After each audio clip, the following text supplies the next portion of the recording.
So what's good, y'all? We back with another video, and I know it's been a hot minute, specifically 3 weeks to be exact, since y'all last heard my voice.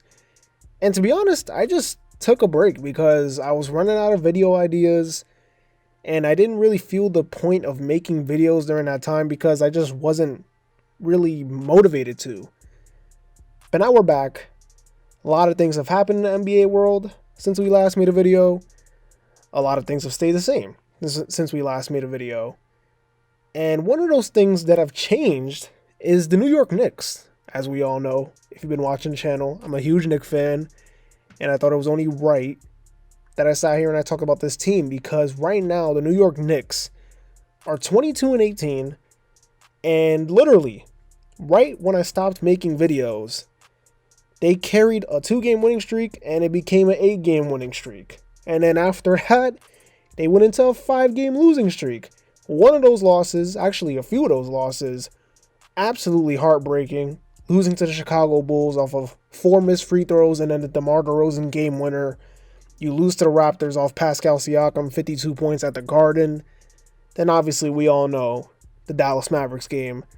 9-point lead, 36 seconds left. Can't clutch it out. Just can't. That's the words I had for that game. I still am in shock from that game. Luka Doncic was sensational. 60 point, 20 rebound, 10 assists. It was a crazy night. But then right after the 5-game losing streak, here we are. The Knicks are on a 4-game winning streak.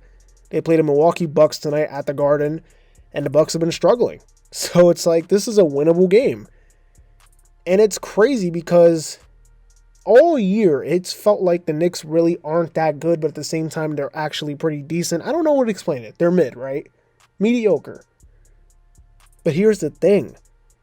A few of these losses go their way. The Chicago game, the Dallas game.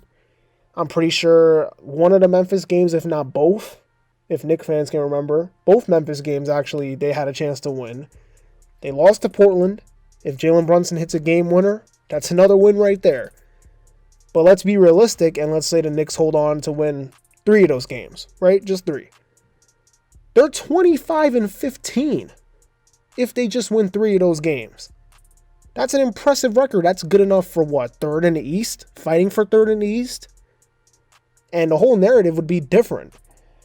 Last time I talked about this Knicks team, I was complaining because things were just not good. It still felt like it was heavily reliant on these like Julius, Randle, Jalen Brunson, and then it was everybody else just kind of falling in line. And I was like, not really feeling it. This isn't like something that I'm gonna enjoy because there's nothing really happening. There's no big player development or anything of that nature going on. It's just those two guys are putting up numbers. RJ Barrett was finally getting out of his slump during that time, and it was like, all right. This is what it is. The whole Cam Reddish situation happened, and we were like, oh, what's going to happen with him?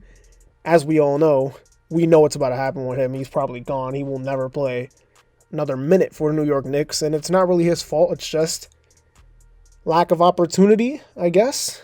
But, yeah. But now here we are, and I'm actually enjoying watching the Knicks. I'm enjoying it. I love watching the Quentin Grimes, Emmanuel Quickly. I love watching it. It's just like, it's great defense. Those guys are providing offense. They hustle. You got RJ Barrett before he got hurt. He was playing really well. And, you got Jericho Sims. You got the rest of these guys. They're actually playing pretty well. One of the guys that I love to watch, obviously, is Quentin Grimes. I mentioned him already, but he's just been so impressive to me.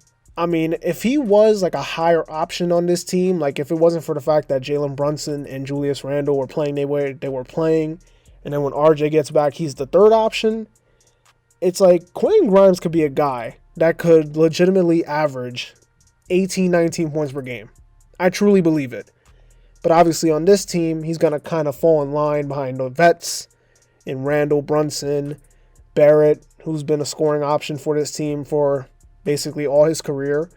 He's going to fall in line to those guys, and he's going to be like the 4th guy. And I'm fine with it. I am definitely fine with it. But yeah, that dude's got potential. That dude has got potential. I am on the Grimes bandwagon. If you guys follow me on Twitter or see my tweets, you know I am on the Grimes bandwagon heavy. So I love watching him play. Obviously, Emmanuel quickly, always been a fan of him. I was kind of getting pissed off at him this season before he kind of started to turn around, because when I was making videos, Emmanuel quickly was shooting the ball horribly. All he was doing was just playing defense. He wasn't hitting no shots. So I was like, this is a guy we could get rid of, because if he's just going to play defense and not provide really anything else, then I don't really see the point of keeping him that much. Like, it's not a guy that I don't really care to keep. But now here we are, and he's actually shooting the ball pretty well.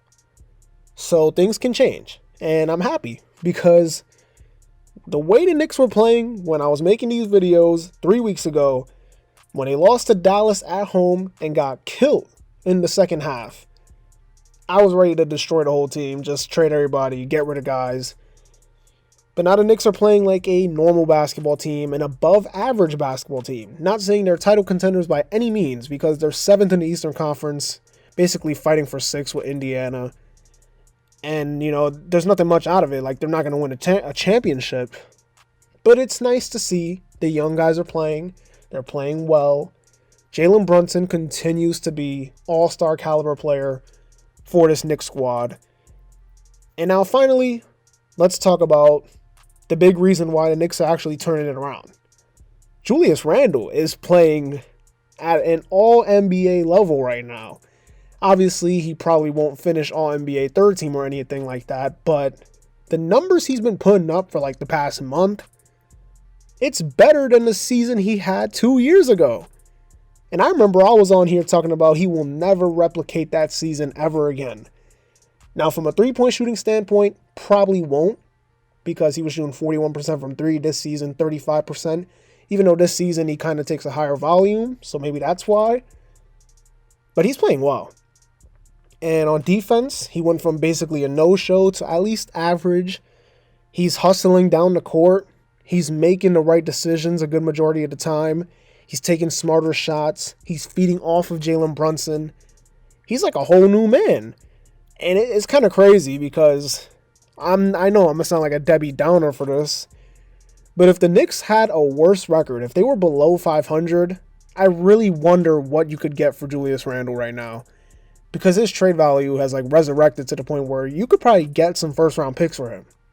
Legitimately, you could get some first-round picks for him the way he's playing right now. He's playing like one of the top 5 power forwards in the game. So I'm pretty sure you could get something for him, but I doubt they will, because the Knicks trust him a lot. And he's starting to actually build that trust back with the fan base. So credit to him. I will never disrespect him ever again. Never. Because for him to come back from what he did last season, the fans hating him, I was hating on him, everybody was ready to get rid of him, and for him to come back and play like this, credit to you. Now, will I still criticize him? Yes. If he deserves criticism, I will still criticize him.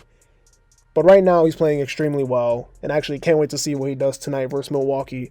Interesting matchup there. Another big piece, actually, I forgot to mention for some reason, Mitchell Robinson. I don't know why I forgot to mention him. He's been like a key factor for this Knicks team, because if he doesn't play well, the defense falls apart completely. He is a huge reason why the Knicks are turning it around, because right now you look, they're 8th in offensive rating and 9th in defensive rating.